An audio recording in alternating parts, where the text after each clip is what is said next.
Tiniyak ng Albay Public Safety and Emergency Management Office ang patuloy na pagtugon sa pangangailangan ng mga apektadong residente sa gitna ng pag-aalboroto ng Bulkang Mayon. Pinaghahandaan naman ang posibleng pagdami pa ng mga ililikas na pamilya. Si Connie Kalipay ng Philippine News Agency sa sentro ng balita.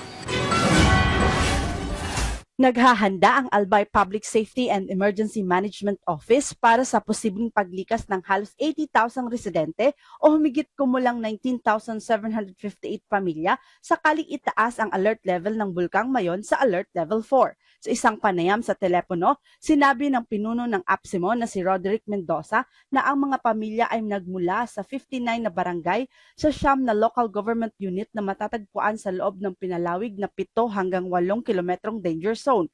Sinabi ni Mendoza na ang pamahalang panlalawigan ay nakikipag-ugnayan sa Department of Education para ihanda ang mga paaralan na maaaring gamitin bilang mga evacuation centers, kabilang ang mga paghahanda para sa logistic at mahalagang supply. Sinabi rin ni Mendoza na aayusin din ng Provincial Engineering Office ang mga nasirang silid-aralan para matiyak na ang mga pasilidad ay akma para sa mga evacuee. Ang Albay Provincial Health Office ay nakapaghanda na ng mga gamot at medical supply bilang paghahanda sa mga posibleng problema sa kalusugan sa panahon ng malawakang paglikas.